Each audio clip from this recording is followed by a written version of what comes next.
Congratulations, you've reached the end of the Secrets of Resilience. You've used your natural resilience, if you haven't noticed, to get to the very end of this, and I hope that you've gone through every module. The brilliance of how this is structured is that you can go back and repeat this at any time. You can do any of the exercises again, you can adapt to them, and you can go back and listen and watch any of the other content that's available in this course for the life of this course.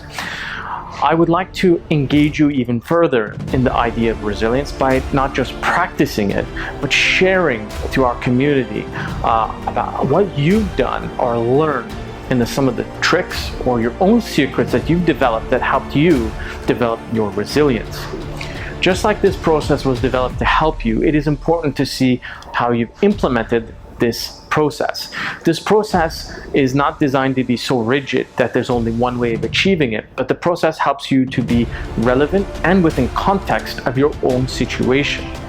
So there'll be unique learnings that you will have by actually implementing this, and I invite you to share them because this helps grow the domain of how to develop your own and other people's resilience. Thank you for coming through this course, and I hope to see you in the future in one of my next courses that's going to help you grow or help grow your business. Thank you.